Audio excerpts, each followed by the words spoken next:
merci de nous demeurer de plus en plus fidèles et bienvenue dans l'interview de la semaine avec une dame d'exception.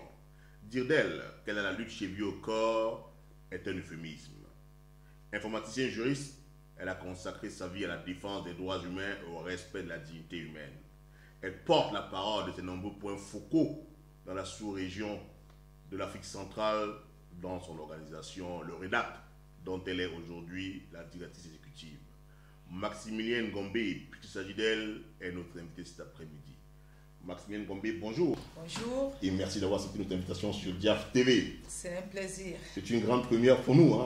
Merci beaucoup. J'espère que tous les téléspectateurs et téléspectatrices seront attentifs. Et je suis vraiment ravie d'être là.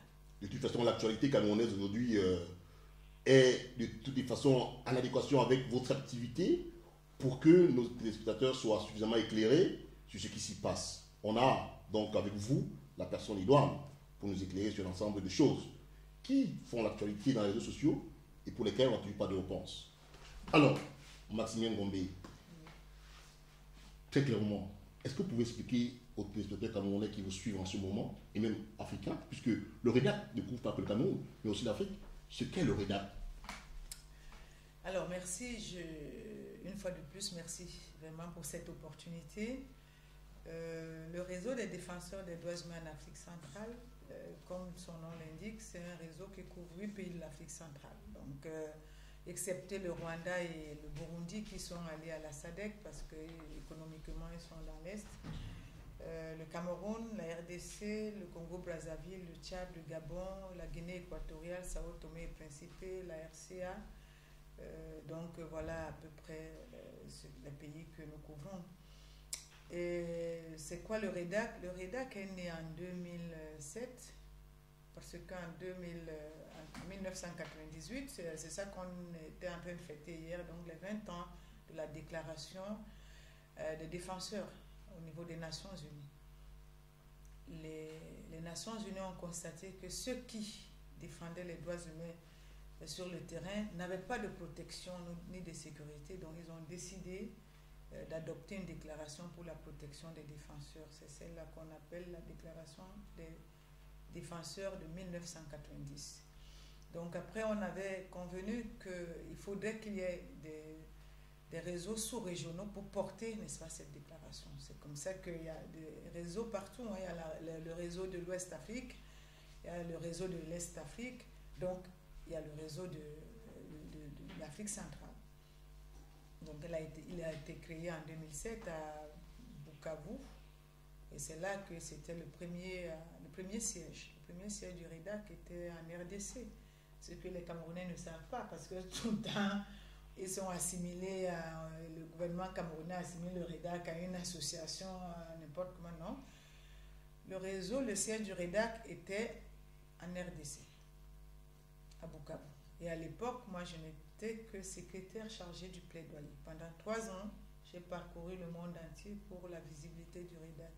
Et le premier coordinateur, c'était M. Kipaka. Il est juge, n'est-ce pas, en RDC. Et donc, moi, j'ai été élue en 2010 à Brazzaville.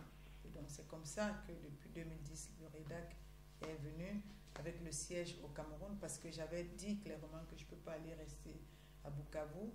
Et on a transféré le siège au Cameroun jusqu'à aujourd'hui. Donc, je suis à mon 2e mandat. C'est 4 ans renouvelables. Le REDAC a des points focaux dans tous les pays, a une assemblée générale qui va se tenir, d'ailleurs la prochaine va se tenir l'année prochaine. Nous allons fêter nos 10 ans d'anniversaire aussi, et puis il y a le conseil d'administration, donc voilà, et puis il y a des bénévoles, donc voilà un peu le REDAC. Alors, qu'est-ce que le REDAC fait? Le REDAC s'occupe d'abord de la protection, de la promotion du travail du défenseur et des activistes, c'est-à-dire que ceux qui œuvrent sur le terrain, nous veillons à ce que leur statut, qu'il soit reconnu comme tel, et nous leur apportons une protection multiforme. Ça peut être une relocalisation temporaire, ça peut être un accompagnement, une assistance judiciaire ou juridique, ça peut être un communiqué de presse, ça peut être une visite, ça peut être un plaidoyer au niveau national ou régional. La deuxième chose, le REDAC veille, n'est-ce pas, à ce que les États respectent leurs engagements, n'est-ce pas, librement pris au niveau de l'Union africaine, de la Commission africaine ou bien au niveau des Nations unies. Et nous avons à ce titre-là le statut d'observateur auprès de la Commission africaine. Donc nous accompagnons les associations, même les partis, si ils estiment que leurs droits sont bafoués. La preuve, nous avons fait ça avec l'UPC Manidem, nous l'avons accompagné au niveau de la Commission africaine et elle a gagné le procès contre l'État du Cameroun. Donc aujourd'hui, il reste le plaidoyer à ce que leurs droits soient respectés. Et puis, au niveau des Nations Unies, nous accompagnons les associations pour l'examen périodique universel avec les rapports alternatifs. Et nous engageons les États, n'est-ce pas, à respecter leur engagement. Et à côté, nous veillons à ce que les libertés fondamentales soient respectées, la liberté d'association, de manifestation pacifique, la liberté d'expression et d'opinion. Et à cet effet, nous collaborons avec tous ces mécanismes. Là, avec l'Union africaine, la Commission africaine, nous avons élaboré les lignes directrices sur la liberté d'association, la liberté de manifestation. Nous avons élaboré les lignes directrices pour le respect des droits de l'homme dans la lutte contre le terrorisme. Donc, voilà un peu ce que le REDAC fait en gros. Mais il faut dire que c'est en Afrique centrale, ce n'est pas seulement au Cameroun. Merci donc pour cet éclairage sur ce qu'est le REDAC et ses nombreuses activités. Mais une question qui va de soi avec tout ce qu'on vient d'entendre, c'est comment est donc financé le REDAC? Ah oui, ça c'est la question qui revient tout le temps et je ne cesserai de le dire. Le REDAC est financé simplement par un partenaire qui s'appelle le National Endowment for Democracy. Ça fait depuis 2010, quand moi j'ai pris la direction du REDAC, j'ai rencontré le directeur de National Endowment for Democracy à Brazzaville. Et c'est comme ça que je lui ai dit, mais je viens de prendre le REDAC. Je vous assure, quand je prenais le REDAC, il y avait 0 francs. Parce qu'il fallait délocaliser le REDAC pour le Cameroun. On ne pouvait pas commencer à apporter les tables, ça allait coûter très cher. Je n'avais pas de l'argent. Donc je l'ai rencontré qui était venu rendre visite aux autres associations qu'il supportait. Donc je me suis introduite, je lui ai donné ma carte. Il m'a dit, ben, je verrai ce que je vais voir. Donc depuis ce jour-là, c'est le seul partenaire que nous avons de façon régulière. Donc il a commencé par 25 000 $.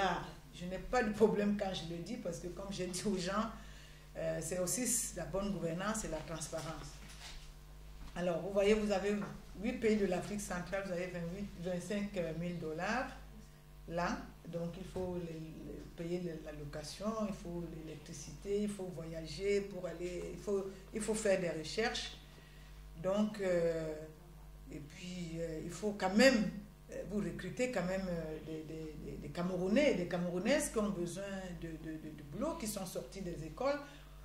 On ne va pas les clochardiser parce que si on se bat pour les droits de l'homme, ce n'est pas au REDAC qu'on va commencer à dire aux jeunes qui viennent travailler que, ben, écoutez, marchez à pied. Donc, tout ça, c'est des formes de charges, de défis. À côté de notre partenaire permanent, et je lui rends hommage parce que Crescendo, il nous a apporté un soutien financier assez conséquent au fil des ans, et aussi parce que la confiance était déjà là et parce que tout était clair au niveau financier et au niveau de ce que nous voulions faire. À côté de cela, il y a des activités ponctuelles, c'est-à-dire qui peuvent être une ambassade qui peut financer une activité que nous voulons faire, mais ça c'est ponctuel, c'est une activité. Donc on a reçu un peu de fonds d'une ambassade comme l'ambassade de l'Allemagne au Cameroun pour sortir une étude sur la liberté justement d'association et de manifestation. On a sorti notre étude et puis on a reçu un peu de fonds du Canada pour l'observation des élections là. Voilà. Donc là c'est des petits fonds, mais voilà la source de notre financement. Et comme je l'ai toujours dit à tout le monde, les droits de l'homme, c'est la passion. On ne s'enrichit pas là-bas. Où on fait des droits de l'homme parce qu'on pense que on va changer, n'est-ce pas, pour que le peuple et que tout le monde vive correctement et puis que chacun soit dans un bien-être dont on rêve, qui serait l'idéal pour tous. Mais ce n'est pas là-bas qu'il faut aller faire carrière. Au contraire, c'est là-bas qu'on prend tous les coups. Alors, il y a un adage qui dit qui paye, dicte et dirige. Est-ce qu'on peut penser que, étant donné les sources de financement du REDAP que vous venez de nous expliquer, qu'il pourrait y avoir des influences de la part de ces sources dans l'exercice de votre mission dans les différents pays que vous couvrez? Non, d'abord parce que c'est vous qui écrivez votre projet. C'est ça, j'ai toujours dit aux gens, vous ne comprenez pas comment ça marche les associations. Chacun pense que on va vous donner de l'argent comme ça. Ah non, ça ne se passe pas comme ça. Vous écrivez un projet, vous pensez d'abord le projet, vous discutez d'abord et la personne vous dit d'accord, moi je ne peux pas plus que cela. Mais c'est vous qui pensez votre projet. C'est parce que c'est vous qui êtes quand même sur le terrain, c'est vous qui savez ce qu'il faut. Si par exemple avec l'ANED, il y a une partie juste pour l'assistance judiciaire et juridique, quand on arrête un défenseur, il faut bien aller chercher un avocat. Même si c'est des avocats bénévoles, il faut bien payer au moins le transport.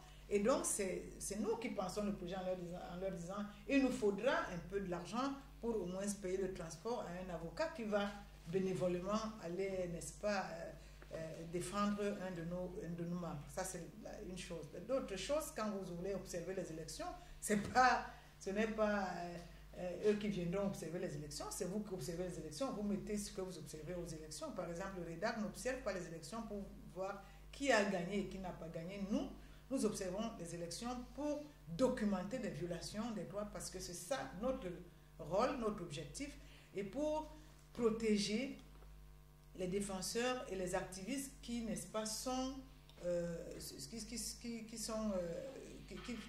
qui prennent part, n'est-ce pas, à l'élection. Ça peut être parce qu'ils sont scrutateurs, ça peut être parce que peut-être ils sont des observateurs, ils ont pu être menacés parce qu'ils observent peut-être la façon dont l'élection se passe. Est-ce que voilà, donc, mais nous, c'est nous qui pensons. Et puis, il y a aussi tout un volet de formation. On ne peut pas aujourd'hui dire qu'on va avoir des défenseurs qui ne sont pas formés. Il faut les former sur même les mécanismes régionaux, nationaux, les lois, l'utilisation même de ces mécanismes-là, comment se protéger, comment protéger ces données. Donc c'est vous qui écrivez, vous pensez votre projet, vous écrivez.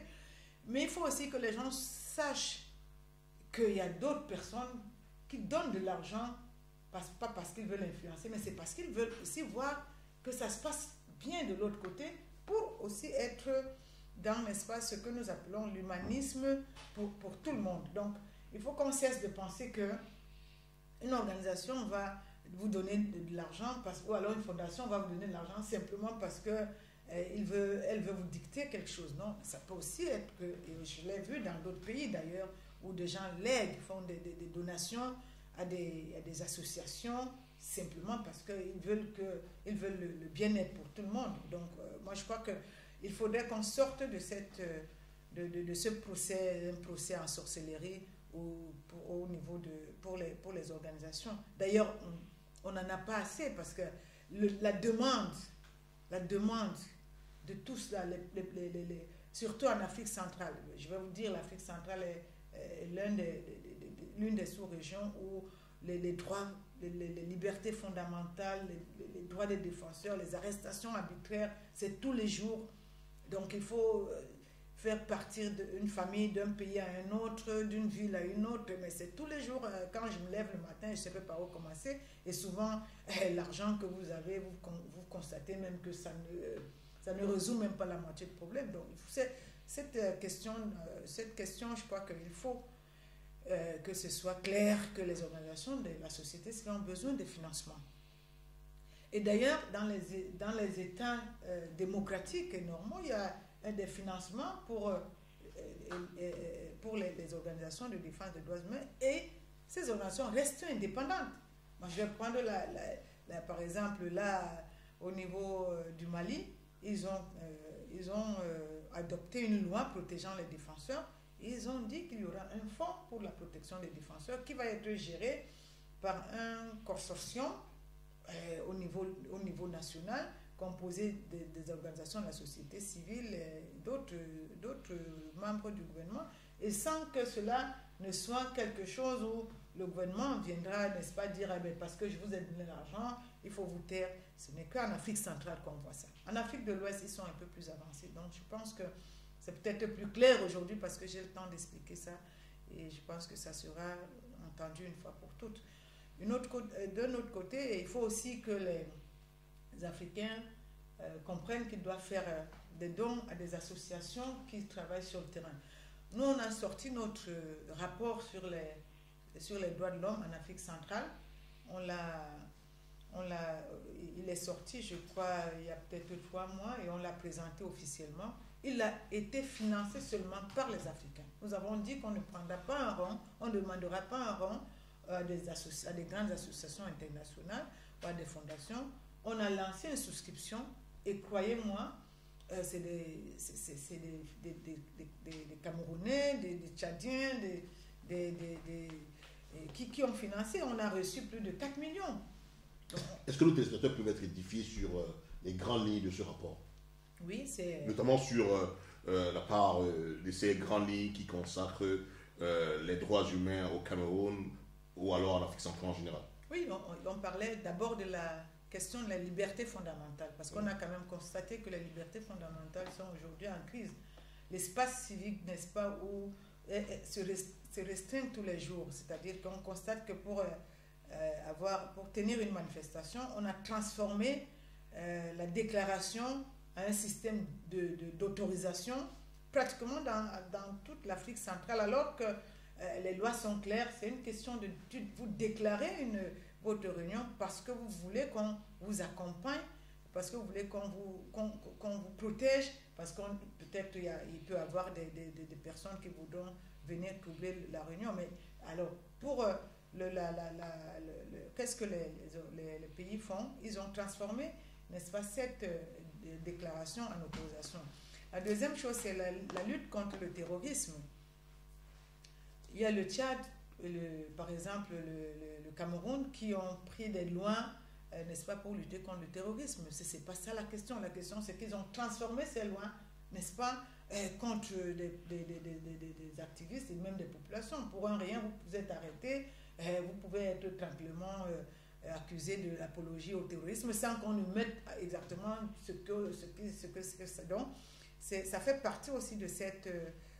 c'est une partie de notre rapport. Et puis, il y a les conflits armés. Voilà, les conflits armés en RDC et en RCA qui font que les populations et la société civile n'ont plus de marge de manœuvre pour pouvoir, n'est-ce pas, fonctionner. Donc, à côté de cela, il y a quand même des recommandations parce que nous, quand on fait des rapports, il faut quand même faire des recommandations. Et là aussi, on a montré les statistiques des personnes qui sont arrêtées au niveau de l'Afrique centrale, au niveau du Cameroun, sur la question, par exemple, la crise dite la crise anglophone au nord et sud-ouest, les personnes qui ont été arrêtées par rapport à la lutte contre le terrorisme, et puis ceux qui sont condamnés à mort, parce qu'aujourd'hui, les gens ne savent pas qu'il y a au moins 160 Camerounais jeunes qui sont dans les couloirs, qui ont été condamnés à mort parce qu'ils sont accusés, entre guillemets, d'apologie contre le terrorisme. Et puis, ceux qui auront été assassinés ça peut être par les terroristes de Boko Haram ou par les invasionnels ou sécessionnistes, séparatistes, appelez-les comme vous voulez, et aussi par l'armée régulière, parce que, comme nous avons toujours dit, nous ne pouvons pas ne pas mettre en exergue, n'est-ce pas, les exactions commises par l'armée régulière. C'est ne pas aussi faire notre travail en tant que droit de l'homme. Et après, nous avons fait des recommandations à tous les États partis. D'abord, la première recommandation, c'était que nous avons constaté qu'il faut qu'ils libèrent l'espace civique. Alors, pour libérer l'espace civique, nous, on leur a Ça veut dire quoi, très concrètement, libérer l'espace civique? C'est-à-dire de laisser les organisations, les activistes, n'est-ce pas, manifester pacifiquement, que la liberté d'expression ne soit pas la liberté de bavardage, mais que ce soit la liberté quand même où chacun peut exprimer ses opinions sans qu'il ne craigne, n'est-ce pas, pour sa vie ou pour la vie de ses proches. Et donc, nous avons demandé, par exemple, que les assemblées votent une loi portant promotion et protection des défenseurs et activistes. Parce que ces lois-là ont été votées au niveau, ont été adoptées au niveau des assemblées au Mali, à Côte d'Ivoire et aujourd'hui au Burkina Faso. Pourquoi en Afrique centrale, les assemblées générales nationales, autant pour moi, n'adopteraient pas ce genre de loi pour la promotion de ceux qui se battent sur le terrain et leur protection. Voilà, c'était la première recommandation. La deuxième recommandation, c'était les recommandations spécifiques par pays. Quand même, on demandait, par exemple, à l'État du Cameroun, peut-être qu'on va revenir là-dedans, de libérer des personnes innocentes que nous tous nous savons. Nous savons aujourd'hui qu'il y a quand même plein de personnes innocentes, et puis d'abolir la peine de mort. On ne peut pas être au XXIe siècle. Vous avez vu au Tchad, non seulement on a condamné les gens à la peine de mort, mais on les a exécutés. Et tout le monde a vu. Mais on ne peut pas, le Cameroun très bien, depuis plus d'une décennie, n'exécute pas, mais ça ne veut rien dire. Donc, tant que c'est pas, on n'a pas aboli la peine de mort... C'est pas une exception camerounaise, voilà. La peine de mort. Je pense que dans des pays comme les États-Unis, elle existe encore. Oui, mais moi, je ne vais pas aller faire des combats aux États-Unis, que les Américains fassent leurs combats. Moi, je parle de l'Afrique centrale, et je parle de ce que je pense qui pourrait être l'idéal pour nos pays. Donc, je parle là pour notre pays. Pourquoi, pour la sous-région de l'Afrique centrale, j'ai bien compris. Voilà, tout à fait. Oui, alors, Madame Maximilienne Ngombe, vous avez bien compris que, si j'ai demandé tout à l'heure, est-ce que vous ne recevez pas des instructions de la part de ceux qui vous financent? C'est que très souvent, vos rapports sur l'état des droits humains en Afrique centrale sont contestés par les États. Et au Cameroun, régulièrement, vous êtes reproché d'être un peu à la solde de certaines organisations internationales. Est-ce qu'aujourd'hui, vous pouvez dire très à l'aise que votre travail dans le cadre du REDAC, en tant que directrice exécutive de cette organisation, se fait librement? Bien entendu que ça se fait librement. D'abord, ce que je voulais dire, c'est que je ne suis que directrice exécutive, parce que ça aussi, comme on a... C'est quand même vous qui portez la parole de vos points focaux dans toute l'Afrique centrale. Oui, on sait bien qu'il y a une présidente qui est Mme Alice Combe, mais la parole est portée par vous. Oui, mais je veux dire, justement, comme on a individualisé dans nos pays, quand même en Afrique centrale, les associations, y compris même les partis politiques, on ne peut pas comprendre que si vous êtes un porte-parole, ça veut dire qu'il y a quand même des gens derrière qui ont donné le quitus. Avant que je prenne la parole ou alors qu'on nous présente un rapport, c'est les points focaux qui nous donnent des éléments. Et puis après, on fait une réunion pour voir est-ce que c'est opportun de dire, de ne pas dire, mais en tant que directrice exécutive, j'assume. Voilà, mais j'assume ça pas seul, j'assume, n'est-ce pas, en collaboration avec tous ceux qui sont membres du REDAC et qui sont dans tous les pays. Donc, pour le moment, ils n'ont pas contesté ce que nous avons dit parce que souvent, la déclaration est signée par les membres du conseil d'administration et puis souvent avec certains points focaux. Ça, c'est la première chose. La deuxième chose, je sors là de la conférence internationale des défenseurs qui a eu lieu ici à Paris et j'ai entendu les mêmes choses. Que ce soit les organisations même qui œuvrent ici en France, celles qui viennent même du Brésil, de l'Asie, donc tout le monde, c'est la même chose. Donc les organisations de défense des droits humains ont quelque chose de particulier. Les États, puisque ça bouscule, elles bousculent les États dans leur fonctionnement quotidien. Donc forcément, ça peut que être des contestations. Alors, dans d'autres pays, les contestations sont légitimes parce qu'on sait que l'État ne va pas accepter tout de suite, mais ce que l'État va dire, c'est que, écoutez, nous contestons, mais on verra. La particularité dans notre pays, surtout le Cameroun, c'est qu'on est dans le déni permanent. Après, on va dire oui, c'est vrai, mais quand même... Vous avez un exemple du cas où le déni permanent s'est vu exprimé par le Cameroun? Oui, mais ce n'est pas la première chose. Dans la lutte contre le terrorisme, notre première sortie qui était le ratissage et le bouclage de 2 villages, Magdémé au Doublé d'ailleurs, jusqu'à aujourd'hui, les 25 disparus que l'État du Cameroun a connus. Dans l'extrême nord? Oui, à l'extrême nord. On n'a jamais l'enquête, on ne sait pas trop.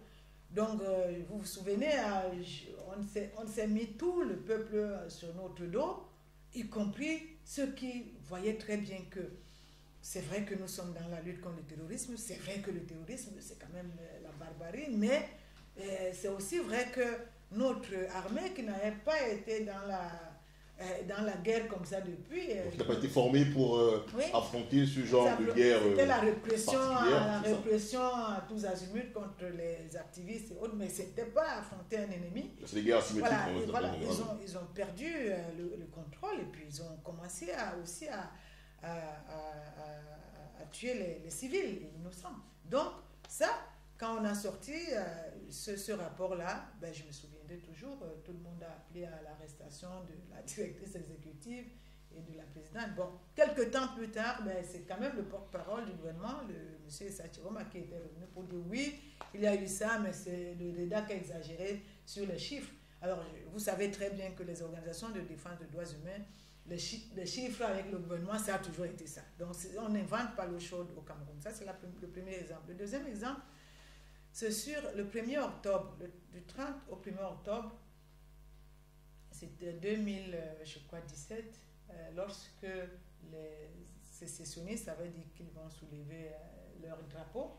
Et nous sommes passés à la télé pour dire à l'armée de ne pas tirer. Mais l'armée avait tiré. Il y avait au moins 100 morts.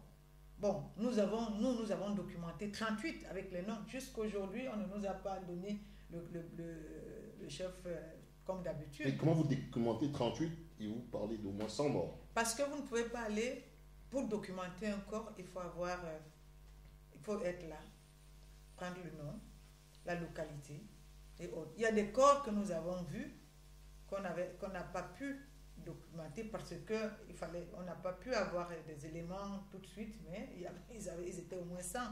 Alors le gouvernement a dit qu'ils étaient 2 ou 3. Bon, voilà.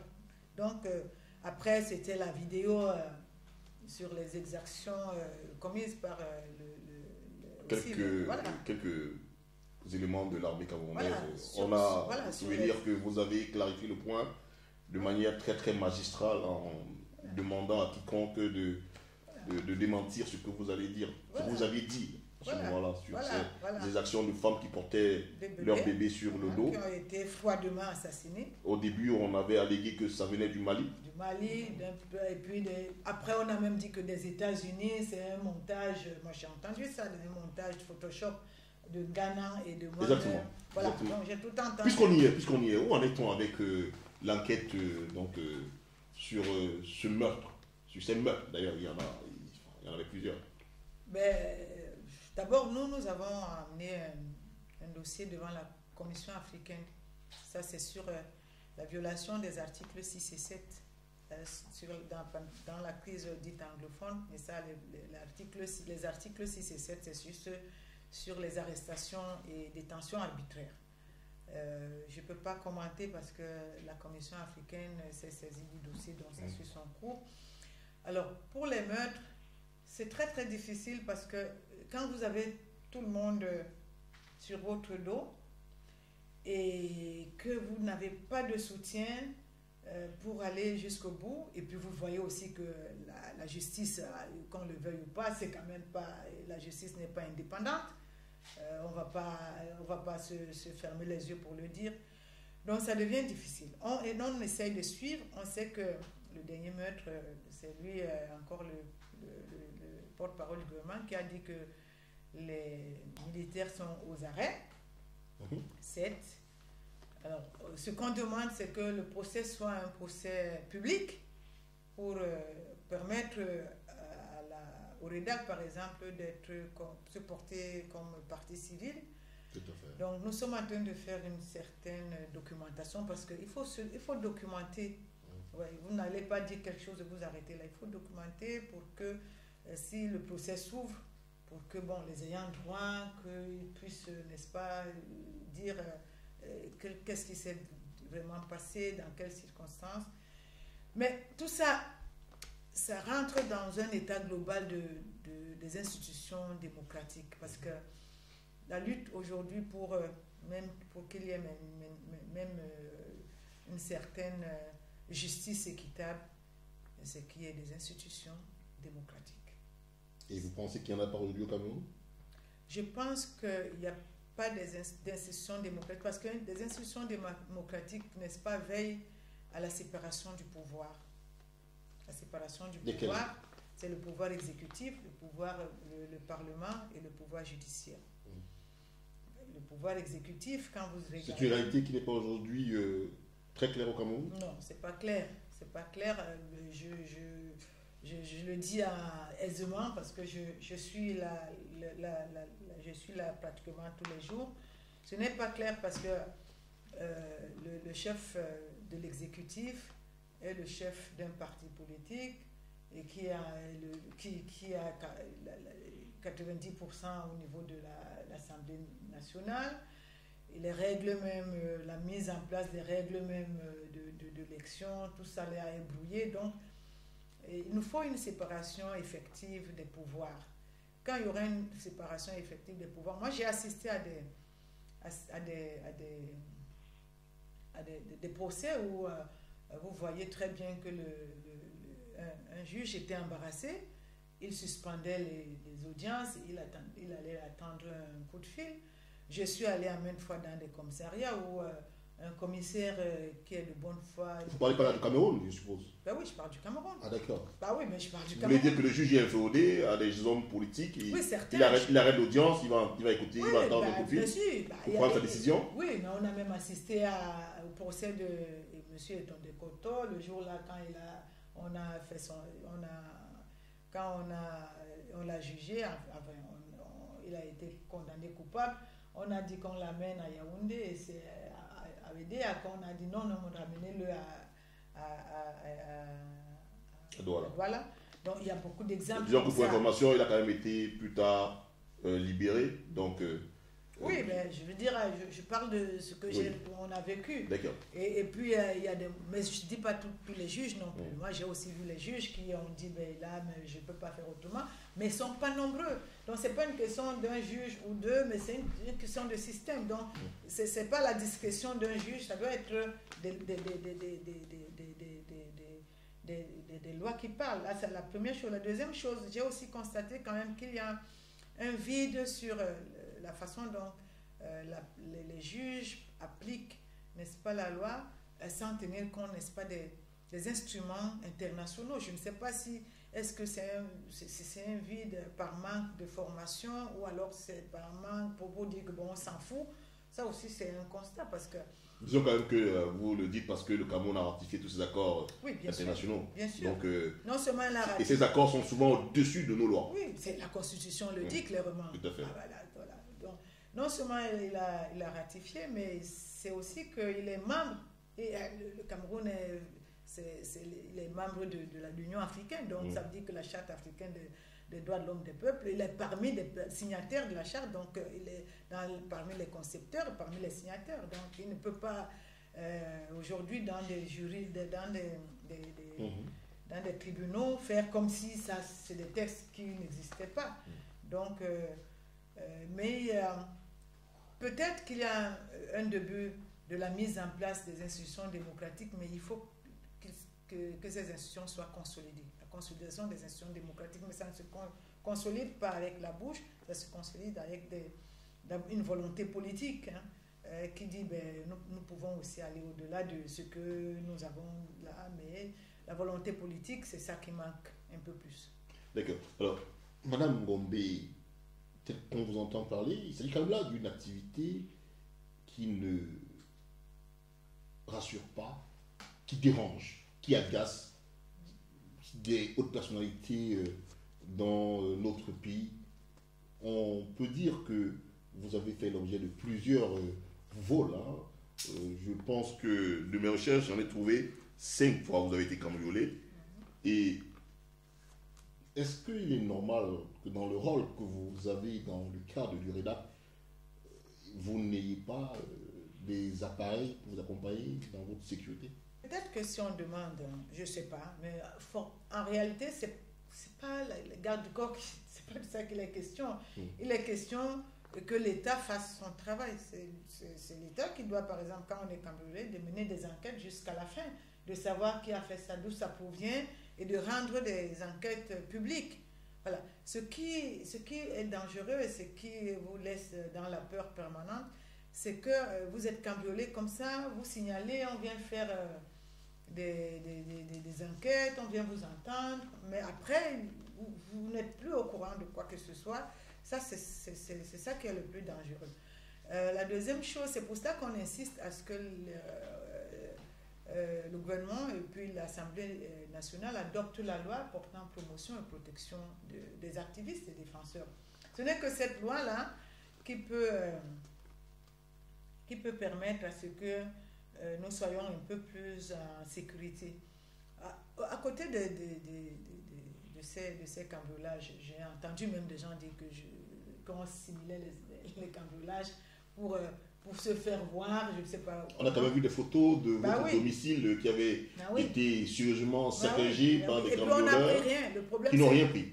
Est-ce qu'il n'y a pas des menaces parfois de mort comme ça qui sont faites pour vous intimider dans votre travail? On ne prend pas des... Voilà, si c'est des voleurs qui viennent, ils vont quand même prendre la télé. Mais tout est intact, ce qu'on prend, c'est vos diplômes, c'est vos actes de naissance, c'est des clés USB, c'est quand même que, bon, on sent quand même que des gens qui sont venus cherchent des choses particulières. Et ces menaces-là sont même visibles. Il y a des menaces invisibles. Moi, j'ai voulu faire un passeport. On m'a mis sur mon passeport ménagère. Quand je ne dis pas que j'ai quelque chose contre une ménagère, mais je ne suis pas ménagère. Ça pourrait être une erreur. Hein. On a vu des gens avec des passeports faits avec des photos qui ne sont pas les leurs. Non, mais ça peut arriver. Non, ce qu'on me disait, c'est parce que je n'ai pas amené les justificatifs qui démontrent que je suis, je ne sais pas quoi. Alors je leur dis, mais attendez un peu. Honnêtement, je suis activiste des droits de l'homme. Je ne vous demande même plus de mettre juriste ou informaticien, mais mettez ce que je suis. Bon, cette année, ils ont corrigé parce que je leur avais dit, s'ils ne font pas ça, moi, je trouve que c'est quand même... Vous pensez qu'il y avait une intention particulière derrière ça et non une erreur qui arriverait, comme on en voit souvent, dans la création, fabrication de ces documents-là? Je ne sais pas, mais moi, dans mon travail tous les jours, chaque incident, je mets ça sur le coup qu'il y a quelque chose, ça peut être une humiliation qu'on voulait m'infliger, parce que bon, quand je dois quand même aller prendre un visa pour partir de voyage, même en Afrique, si quelqu'un voit un ménager, il va dire, mais c'est quand même un problème. Voilà, donc, parce qu'on sait comment ça se passe. Donc, pour nous, sur le terrain, tout incident, ça amène quand même à réfléchir. Donc, moi, je ne peux pas affirmer de façon préemptoire. Je vous dis simplement ce que j'ai constaté. Et quand je l'ai dit, on m'a dit, mais oui, mais écrivez à la DGSNE, à la DGSN, on peut peut-être changer. Je leur ai dit, je ne change pas, je ne vais pas écrire. J'ai porté le problème au niveau de la Commission nationale des droits de l'homme, qui est quand même, voilà, et des libertés du Cameroun. Donc, je n'ai pas eu de suite. Mais bon, là, cette année, il faut le dire clairement, ils ont mis activistes des droits de l'homme. Voilà, c'était clair. Alors, les menaces de mort, mais c'est le quotidien. J'ai entendu ça ici. Je suis pendant 3 jours ici à Paris, à la conférence internationale des défenseurs. Je n'ai entendu que ça. J'avais l'impression en venant ici que je vis beaucoup trop. Mais quand j'ai entendu d'autres défenseurs, des Chinois, des Vietnamiens, mais je me suis dit, mais oh là. Donc, c'est notre lot quotidien. C'est notre lot quotidien, mais c'est encore un peu quand même dur quand vous êtes une femme. Parce que, vous savez, on est dans des pays avec des traditions, de la culture où on dit, bah, une femme ne doit pas parler fort. C'est l'héritage patriarcal occidental, non?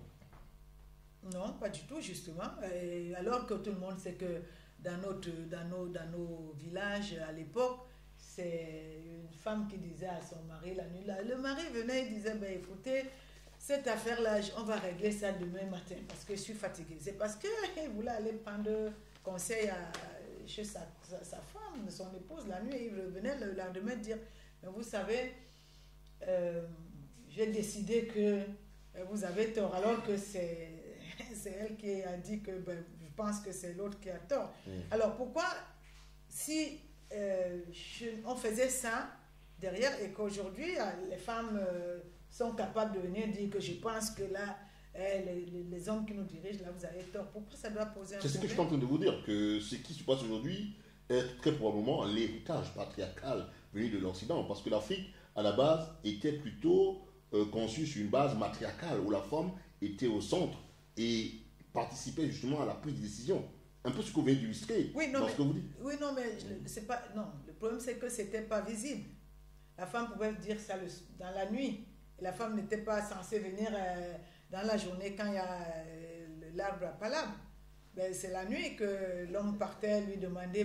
Bon, donc, tant qu'elle était là, tant que ça se passait là-bas dans la chambre, il n'y avait pas de problème. Okay. C'est ça. Donc, on ne peut pas dire que c'est l'héritage patriarcal occidental. Moi, je ne sais pas. C'est que après les femmes ont commencé à dire ben non, mais on prend aussi notre envol, nous sommes des êtres humains à part entière. Pourquoi ce n'est que dans la chambre qu'on doit vous donner des conseils alors que nous pouvons parler aussi devant tout le monde? C'est comme ça que petit à petit, les femmes ont commencé à assister à des réunions de famille, de l'État, de ceci, de cela. Mais quand même, la question c'est que jusque-là, vous allez voir ça. Hein, aujourd'hui, c'est difficile de dire en Afrique qu'une femme est peut-être ministre de la Défense. On va dire, oh là là, mais ça c'est pas une femme, ça c'est un homme, voilà, tout de suite. Alors que pourquoi une femme ne doit être que ministre des Affaires sociales? En tout cas, moi, je ne serai pas ministre des Affaires sociales. Il ne faut même pas me proposer de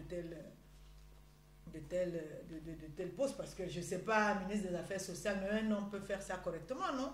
Voilà, une femme peut être même premier ministre aussi, vrai chef du gouvernement ou bien ministre, je ne sais pas, de la Défense, mais pourquoi pas? Une femme est présidente, une femme est présidente en Afrique, hein. Il y en a d'ailleurs deux en ce moment. Même en Afrique centrale, on a vu Madame Panza qui a été... Effectivement, en Centrafrique. Oui, c'est ce que je dis, qu'il faut que les femmes... Le problème, c'est que c'est l'exception. Quand on dit une femme est quand même présidente là-bas, c'est comme si c'était vraiment lui... on lui a fait une faveur. Bah, non, c'est pas ça. Mais non, c'est pas une faveur, c'est qu'elle est présidente, elle l'a mérité. En Éthiopie, on vient de l'élire. Et tout le monde voit que depuis qu'on l'a élue, les questions au niveau de l'Éthiopie commencent quand même à trouver des solutions. Voilà, donc c'est une question de mérite. C'est une question de mérite, il ne faut pas qu'on dise... Voilà, bien sûr. Voilà, il faut que quand elle mérite, qu'on reconnaisse. Alors, si on ne peut pas reconnaître que une association ou un réseau est dirigé par une femme qui mérite d'être là et qui fait quand même ce qu'il faut faire pour faire avancer les droits de l'homme, mais ça veut dire qu'on a quand même un grand problème. Est-ce que vous pensez que vos compétences sont souvent remises en question parce que vous êtes une femme? Oui, très souvent aussi.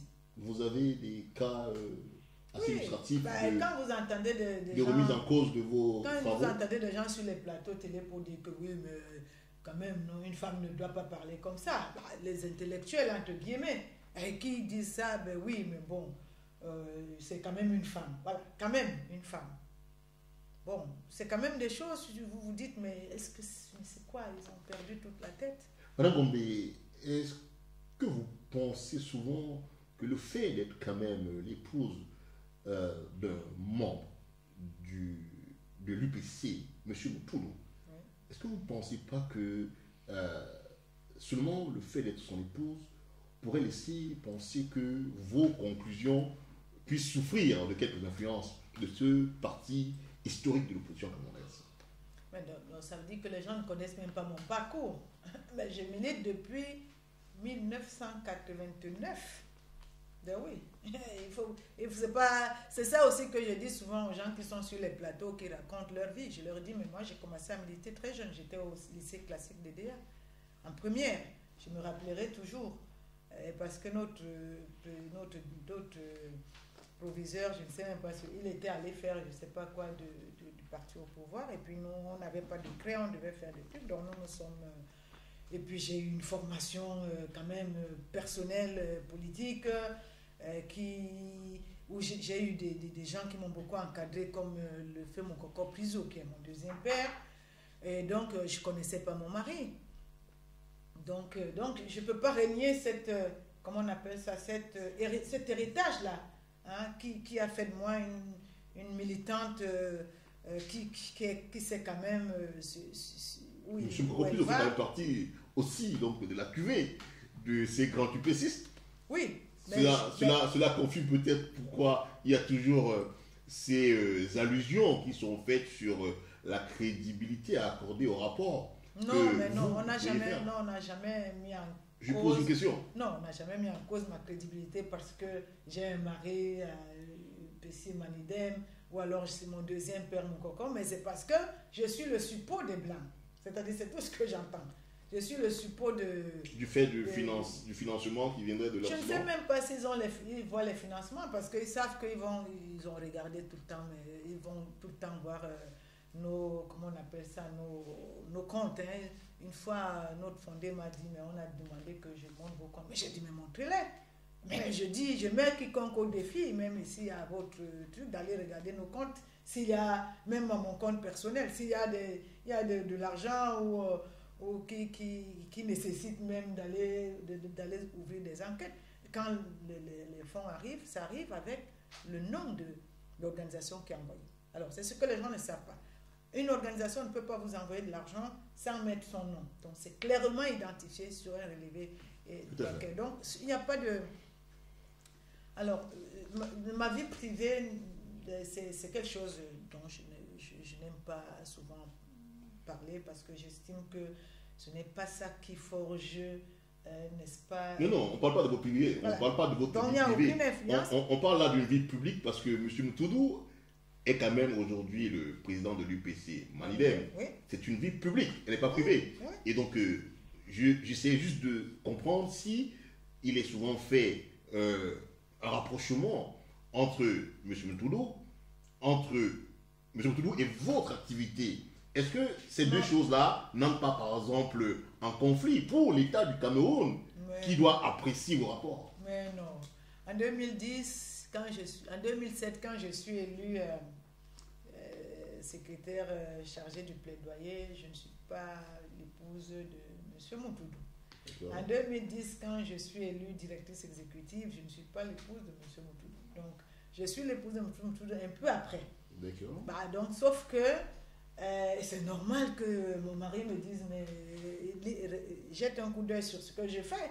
Mais sinon, si on n'a même plus aujourd'hui un entourage comme ça qui peut t'encourager en te disant, ben, bravo, mais va de l'avant, mais c'est qu'il n'y a plus rien.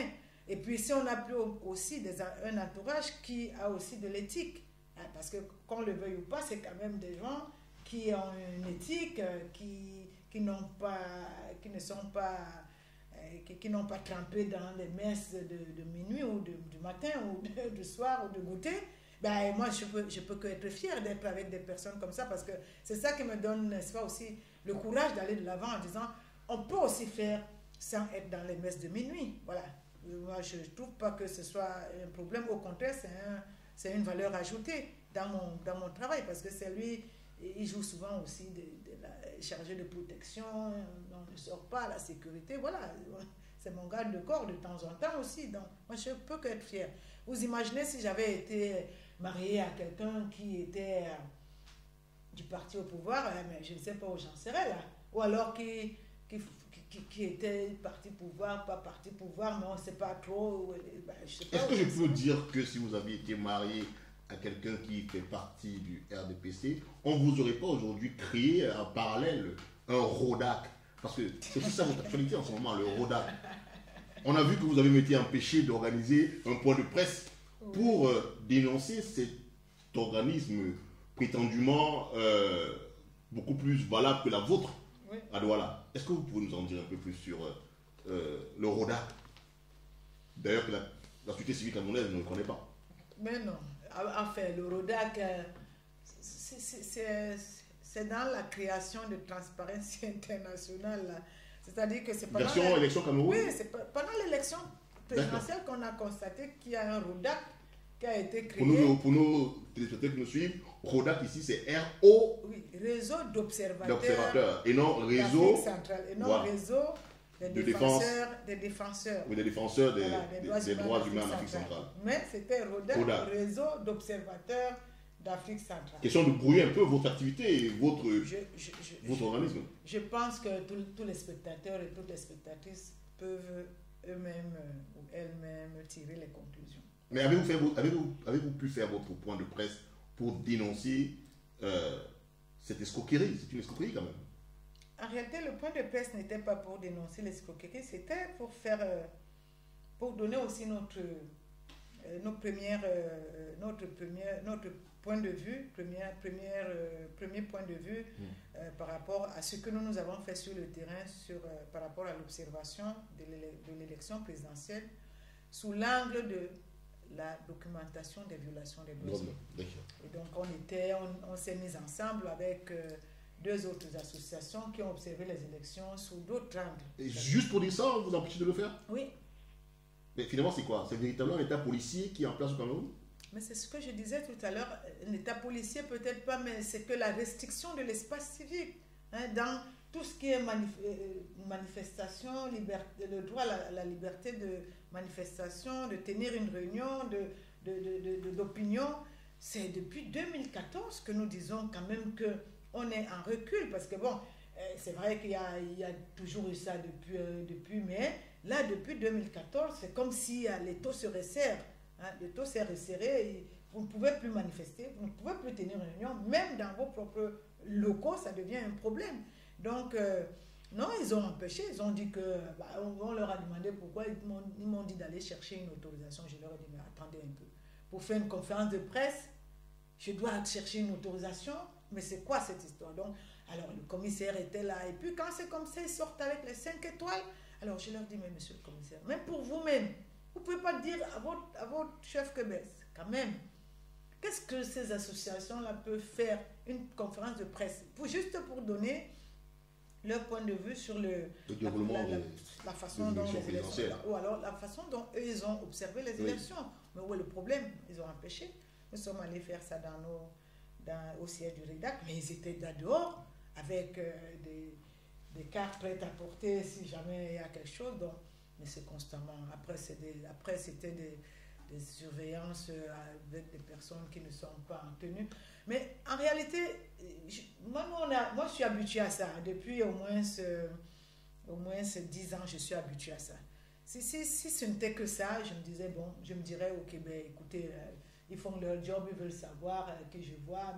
Mais quand ça devient des menaces de mort à 2h du matin, des personnes qui vous appellent pour vous dire on sait que vous salissez le pays, des plateaux télé où vous voyez des gens qui ne vous connaissent même pas, qui racontent du n'importe quoi, et au vu, et avec la complicité, le mutisme, la complicité de l'État qui devrait leur dire mais arrêtez, vous ne pouvez pas, il s'agit quand même d'une citoyenne, vous ne pouvez pas sur les plateaux télé parler, on peut ne pas être d'accord sur tout, mais on ne peut pas aller à un lynchage médiatique comme ça dans un état de droit. C'est pour ça que je vous disais tout à l'heure, je suis un peu surprise quand on dit que le Cameroun ou bien l'Afrique centrale, il y a la séparation du pouvoir, parce que quand il y a la séparation du pouvoir, même la justice pouvait se saisir de la façon dont ça se passe dans les télés. Vous voyez votre nom dans la une d'un journal et qui de façon péremptoire dit que vous êtes associé à son ami. Et puis personne, dans un état de droit, la justice allait lui dire apportez-nous les preuves pour qu'effectivement on poursuit ce gens-là. Rien. Vous voyez, vous avez des enfants, vous avez une famille, on vous regarde et l'État est tranquille. Et au contraire, ils applaudissent. Et je me dis, là, c'est... Oui, Mme Gombe, est-ce que vous pensez, pour revenir donc sur cet autre organisme qui est comme ça donné aux Camerounais, le RODAC, est-ce que vous pensez que votre travail pourrait être finalement plutôt brouillé par la présence de cet auto-organisme, RODAC, qui visiblement reçoit plutôt les faveurs de l'État du Cameroun et pas la vôtre. Non, je crois que c'était pour les élections. Je crois que le gouvernement camerounais... Ah, vous me dites que c'était un autre Transparency International bis créé? Oui, je crois que... Oui, bien sûr, puisque c'est à la clé qu'ils sont venus dire que le RODAC a observé les élections. Il constate que les élections sont passées... voilà, je pense que c'était pour la circonstance. Mais avant cela, ce que vous ne savez pas, c'est que nous avons demandé si on a voulu dénoncer ça, c'est justement parce que nous avons demandé les accréditations pour observer les élections. Et nous avons écrit au ministre de l'administration territoriale en lui disant que voilà, le REDAC va observer les élections dans 4 régions seulement. Parce que ce sont les régions sur lesquelles le REDAC travaille, dans l'extrême nord, le nord-ouest, le sud-ouest et le littoral. On lui a dit là où il y a des conflits.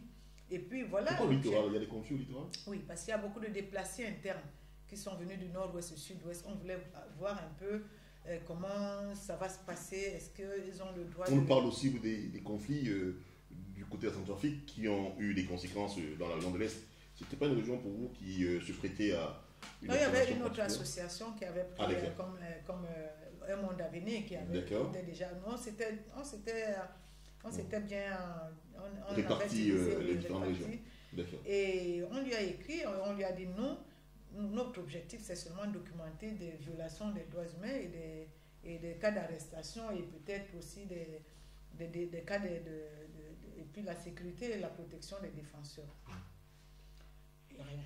Après, nous avons fait appel à un avocat qui a sommé par voie d'huissier. Et du coup, ils ont appelé l'avocat en disant envoyez les noms. Nous avons envoyé une liste de noms. Nous n'avons jamais, après ça, même le monsieur qui avait dit envoyer les noms. Alors, ça nous fait tellement peur parce que quand on vous demande des noms comme ça, qu'après vous n'avez pas d'accréditation, nous espérons simplement que ces noms, ces personnes ne vont pas être, n'est-ce pas, inquiétées parce qu'on a quand même envoyé leurs noms. Mais nous ne sommes pas les seuls. Même l'organisation de la société civile comme Un Monde à Venir, qui a l'habitude et qui avait déjà obtenu des accréditations avant, rien. Donc, vous voyez, donc après, d'autres viennent parler à votre nom avec les badges et en disant je suis le RODAC avec un badge accrédité. Bon, vous allez vous poser des questions, mais c'est aussi ça, les contradictions dans lesquelles nous sommes dans nos pays. Lorsqu'on parle de la démocratie. Parce que quand on est dans une démocratie, on n'a pas besoin de tout ça. Alors, Madame Gombe, dites-nous, on a bien compris qu'un proviseur était absent, il n'y avait pas de craie, et c'est ainsi que vous vous dites que vous ferez plutôt dans la défense et le respect de la dignité humaine. Comment êtes-vous donc arrivé, vous, informaticien, dans la programmation informatique? Comment êtes-vous parti de là pour vous retrouver dans la défense des droits humains?